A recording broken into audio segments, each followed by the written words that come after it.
小畑のクリエイター偉人伝。第14回のバイキング小畑のクリエイター偉人伝。前回は株式会社ブラウニーズの亀岡真一さんにゲストで来ていただきました。その亀岡さんからのご紹介で本日も豪華なゲストにお越しいただいております。それでは小畑さん、ゲストのご紹介をお願いします。はい、今回のテーマは、音楽です。本日もまたすごい素晴らしい話をいっぱい聞けると思っております。ではご紹介させていただきます。ゲーム音楽だけではなく、本当に幅広い音楽活動をされております作曲家の酒井翔吾さんです。よろしくお願いします。よろしくお願いします。よろしくお願いします。本日はお越しいただきありがとうございます。それでは酒井さん、改めてなんですが、自己紹介をお願いできますでしょうか。はい、作曲家の酒井翔吾です。ゲーム音楽を始めてから39年、もう年金暮らしです。いやいや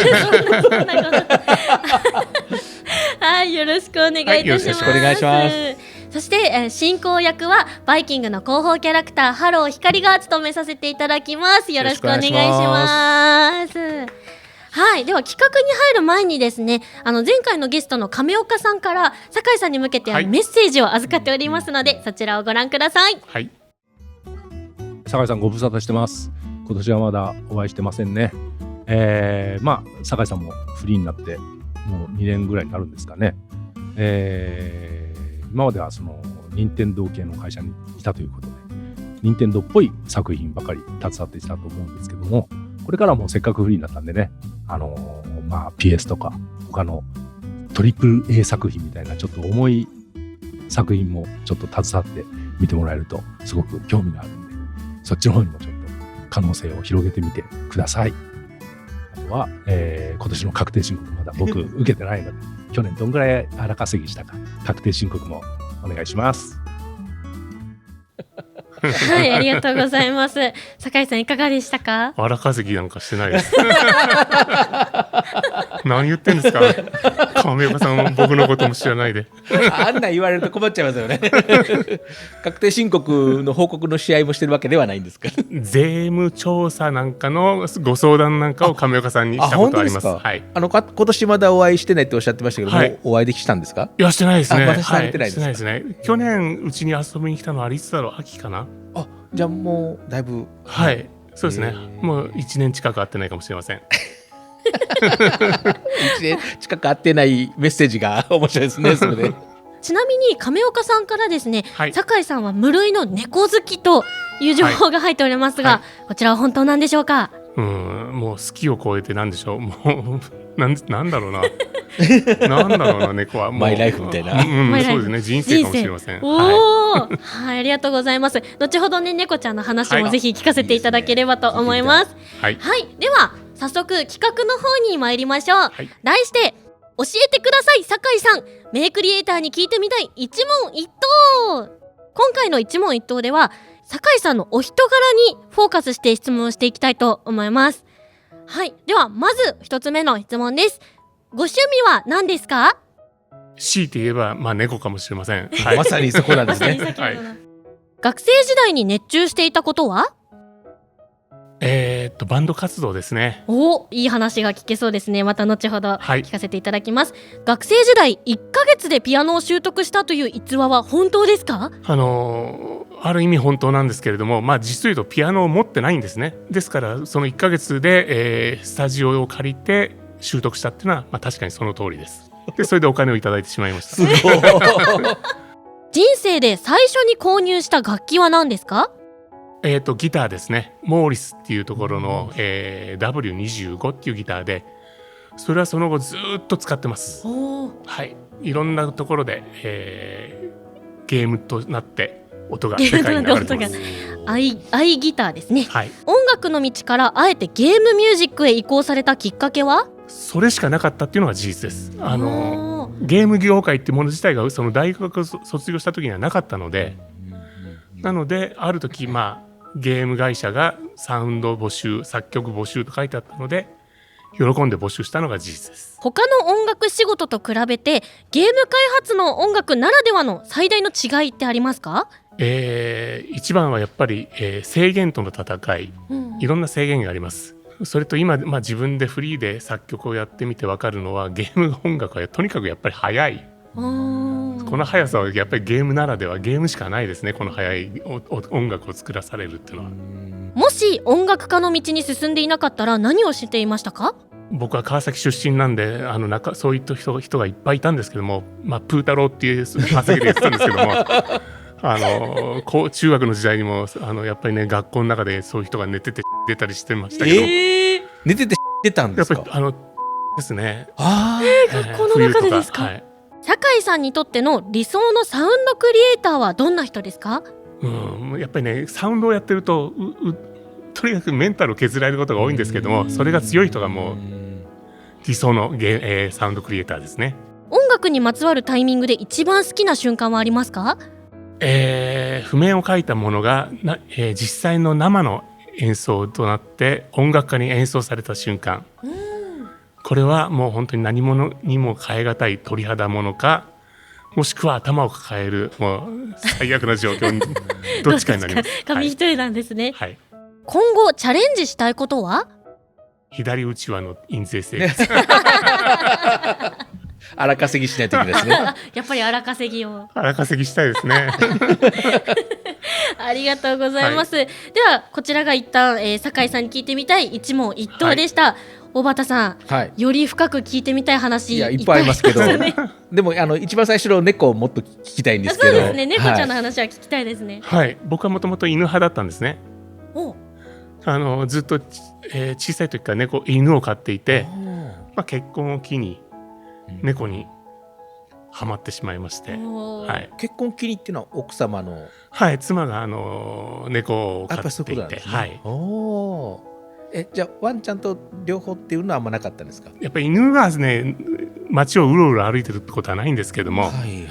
捨て猫っていうのはよく見かける時代だったんですね、まだその当時は。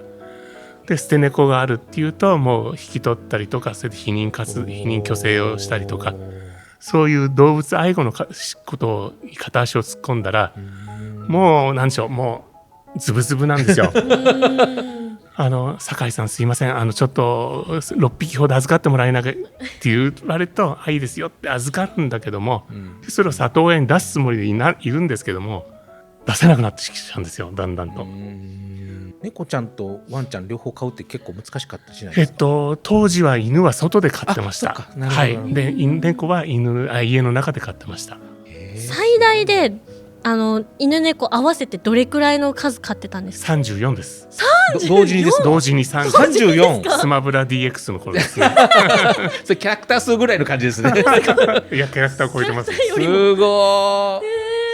じゃあお世話大変ですね。で34家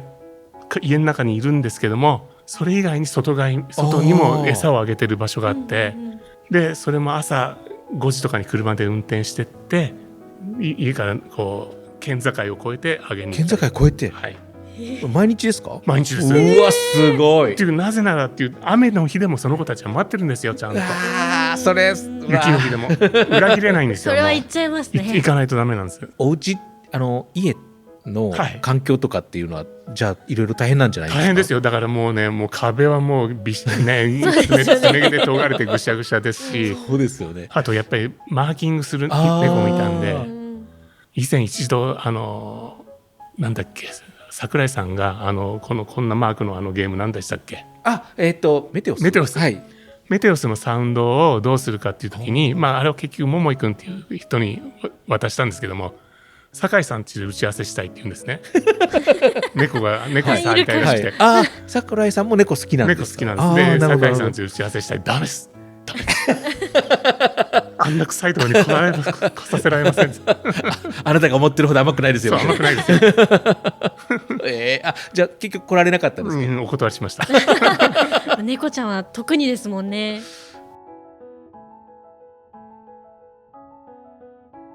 1ヶ月でピアノを習得して、でもピアノは持っていなかったっていう。そうなんですよ。僕はずっとそのギターをやってて、ある時やっぱりピアノじゃないと限界があるなっていうことに気づいたんですね。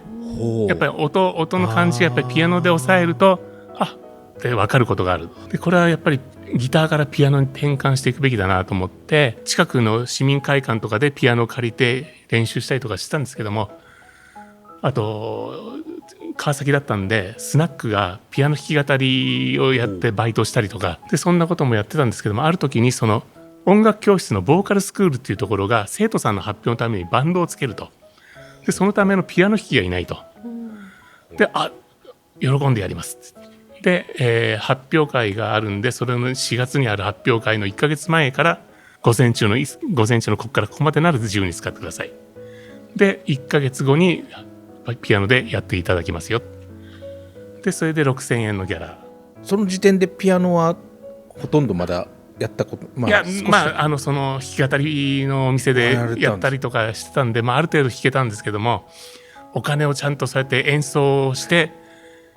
お金をいただくっていうのはそこが初めてで、そのボーカルスクールとはいえやっぱりいろんな先生がいらっしゃって、その先生はもうプロのねプロフェッショナルの方なんで、あんまり下手なことはできないなと思って一生懸命その時は練習しました。でもそれで1ヶ月後にやりますって言っても約束されたんですよね。はい、それで40何曲かやりますね、はい、すごいですね、はい、それはもう絶対ものにしてやるみたいなのがあったんですか？そうですね、やっぱりっていうかね、当時やっぱり弾きたくてしょうがなかったんですよ。もうとにかくこれですよ、鍵盤に触りたくて、でも今思うとね、あの時間のかけ方に対して6000円っていうのは安いなと。いやそうですよね、安いですよ。そりゃそうです小畑さんもその音楽、いやそんな今一緒に語られへんでダメでもやっぱその自由にこう叩けるようになるまでどれくらいの期間あったんですか？僕もドラムやってたんですけど、セットなかったですし、お金の問題もあったんですけど買えなかったんで、少年ジャンプとかを並べてなるほどで、スティックで叩いてるけど、今度踏めないんで、でもドラムってやっぱ足も使わないとダメで練習ならないんで、それは時間かかりましたね。やっぱりドラムの場合このスティックからの跳ね返りっていうのはやっぱ皮を叩かないと無理ですよね。感触がやっぱり違うんですよね。そうですね。なんでたまに一緒にバンドやってる友達とスタジオ行くんですけど、スタジオでセットに座った時にうわ全然違うそうですよね。行くたんびに思って、で、行くたんびにもう初心者に戻ってるみたいな感じで、でドラムが一番ミス目立つんですよ。楽器ってちょっとずれるだけで簡単にって言われるんで、これはなんか苦難な道を選んだなって思ってましたけど音楽の道からこうゲームミュージックに移行したきっかけがそこしかなかったからっていう話がすごい気になるんですけど、大学卒業した時が、1983年、就職をせずに音楽でこうなんとかやっていこうってもがいてたんですけども、ある時こう就職情報、アルバイトニュースみたいなものをこうめくってたら、募集作曲って書いてあったんです。もうハイライトされてガーンって集中線がそこからこう来たような感じがありまして作曲をやるためにはこの道しかなかったっていうのは本音です。最初に入られた会社がデータイスト？そうです。ですから募集かけてたんですね。入られた時はもうさっきその音楽、ゲームサウンドやられてる先輩とかもうすでにいらっしゃったんですか？はい、いましたが、僕が入った1ヶ月後には辞めちゃいました。1ヶ月後？じゃあもうほとんど一人になっちゃったみたいな感じ？そうですね。アルバイトの人と、ゲームってすごく長い時間かけて作るっていうのを入ったばっかりの時は知らないんですよ。分かんないですよね。で実を言うと入社からマスターアップまでが3週間なんです。うちの研修より短いです研修も何もないわけですよね。そうですよね。3週間後にマスターアップしましたって言うんですよ。で僕は終わった、これで一つ終わったのかと思ったんですけども、その後仕事やっていくうちにどうもゲームっていうのは1個作るの1年ぐらいかけていいんだっていうことが分かってきて全く違う話、ちょっと早く作りすぎたかなっていうのは思いましたけどもその3週間ってどんな仕事内容ですか？もういきなり残業とかそんなんですか？いやで僕はその残業とかしなかったんですよ。じゃあもう全然平和にやりたい。平和にもう毎日楽しく素晴らしい。音楽作ってお給料もらえるんだったらこんなありがたいことはないと思いながら。それはいいですね。その時のデータイストさんどんな感じだったんですか？社員数とか。社員がコンシューマーで40人ぐらいいて、開発者がもううるさいんですよ。賑やかでもうみんなゲームして遊んでて、でこっからもう小畑さんぐらいの距離で話ができない。そんなにもう叫ばないと話が通じないぐらいいいですねっていうぐらいもううるさくて、でサウンドはサウンドちゃんと別室な部屋を用意してくれてヘッドホンでやってたんですけども、でその後、春研究所っていうところに転職するときに感じたのは、いわゆるイントラネットっていうのが出来上がった時代だったんですよね、96年なんですけども、でその今日飯どこ行くとかっていうのを隣の人とチャットっていうか、テキストベースでやるっていうのが直接言えよとか思うんですけどもあったで僕はそれがすごく最初違和感で、ですからサウンドで曲を作ると聞きに来てもらうかカセットテープで送って、そうかデータ送れないからですよね、でメッセージ書いて、だって企画書とかもそうですよね。そうですよね、だって手書きですもん、手書きでコピーして、その場で見てもらって、全アナログですよね。そうですね、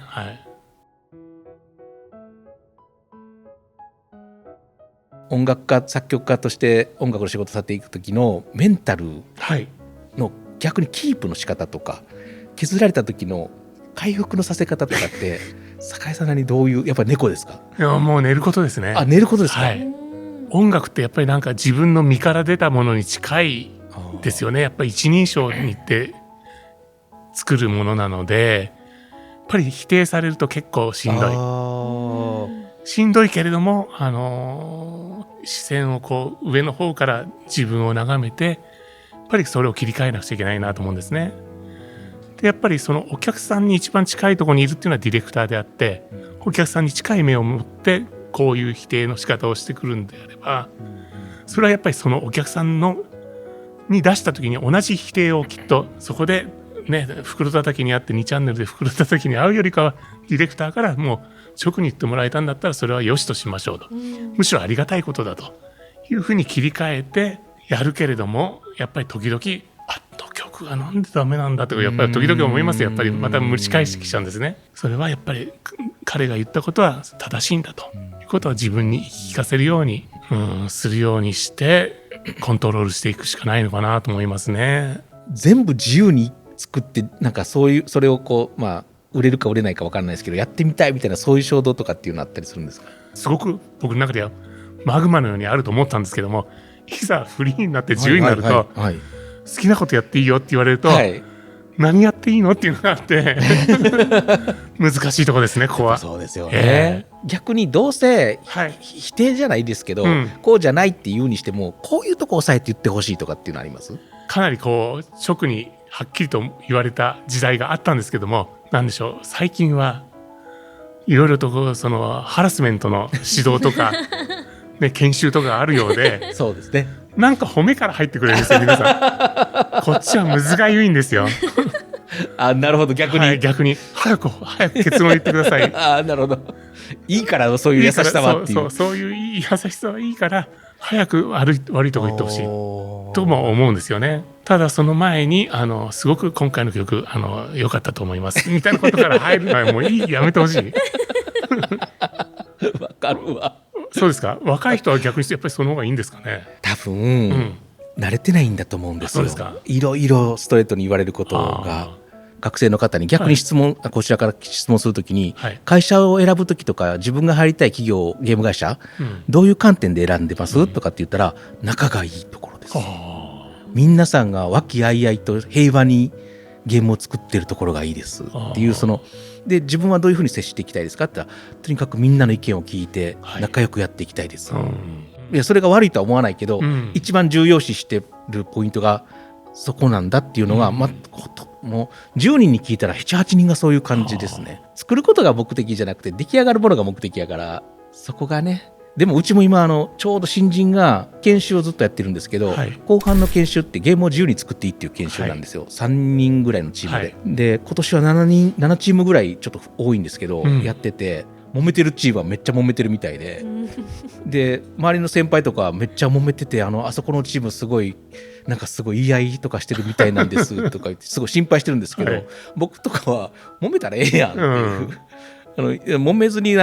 いたいこと言わずに我慢して、後で出来上がってから実は僕こう思ってたんですけどねとか言うよりよっぽどマシやわ、そうですね、本当にそう思います。なのでそれも経験ということで、CD さん揉めるときは揉めてください。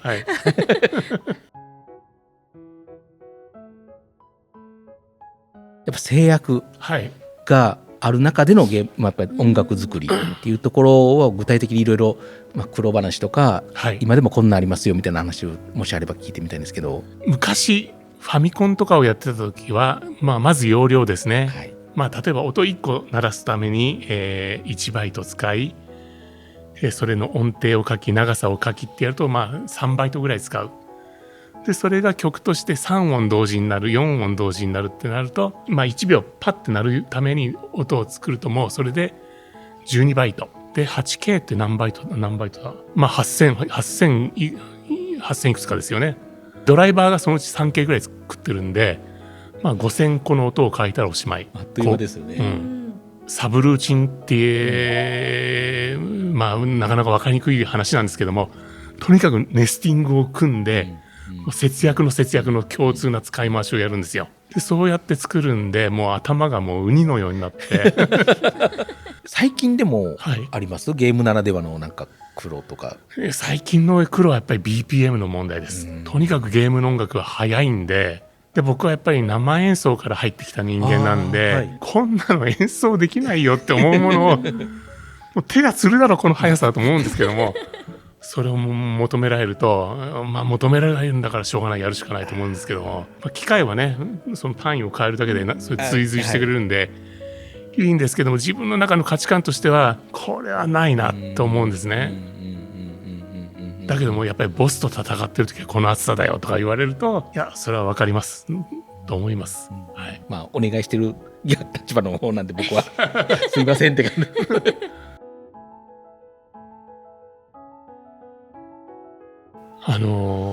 僕が初めて生演奏を体験したっていう、オーケストラの生演奏を体験したのはスマブラ DX なんですね、はい、あれでオープニング曲からいろんな曲をオーケストラで録音して、たった3時間とか4時間で、25曲6曲取るんですよ。とにかくもうミスが許されないで、プレイヤーもミスを当然しない人たちなんですけれども、譜面にミスがあるっていうのが一番問題なんですね。はいはいはい。とにかく1曲あたりの録音時間っていうのは10分とか7分とか限られてるんで、そこで1回やった時にすいませんって手が上がったらもうそこから5分使っちゃうんですよ。ですからその3時間で何十曲取るというような厳しい状況にある時に、僕の音が音になって嬉しいなんとのんびりはしてられないんです。そんなマジじゃないですよね。のんびりはしてられないんですけども、でも幸せです。やっぱそうですか。はい、スタジオのラージスピーカーから自分の音がこう立ち上がってドーンと大きな音でこう聴ける環境っていうのはやってよかったなと思いますよね。はい、醍醐味ですね。で僕はそのスマブラ DX で撮った時はもう全員が一つのスタジオに入って一斉に音を出すんですね。その金管楽器だけ撮ります、ドラムだけ撮りますとかじゃなくて一斉にやるんで、ですからミキシングもミスもできない、プレイヤーもミスできない、でこちらも集中して聴かないといけない。なので一回演奏してみて、でこう紙がめくられるような音があって、すいませんファゴットですけども、やっぱそんなあるんですか。でそこでとか悩んでるような暇もないですし、すぐ即答して、それは違います、それは合ってます。それとあとオーケストラコンサートですかね。はい、あれもなかなかシビアですね。そうなんですか。あれも皆さんがコンサートで弾いてる音っていうのは多分3回目か4回目の音なんですよ。まず音合わせしてみて、でそれでもうあと本番っていう場合もあるんですよ。当日ゲネプロありますけども、当日のリハーサルのことですね。そういったのは全部は通さないんですね。ですから最初の音合わせで1回やってOK ですって言って、もうそれは本番まで演奏しないってことがあるんですね。ですからそれも間違った音を書くとまたさっきのようなことが起こって、お客さんが見てらっしゃるコンサートの本番場面っていうのはもう切り詰めた時間の中でプレイヤーがそういう積み重ねたやつじゃなくて、本当に一回ペロッと舐めて、そして本番に乗っかった音なんです。それで音を出すのがプロなんですね。怖えすごいですね。すごいです、あの人たちは。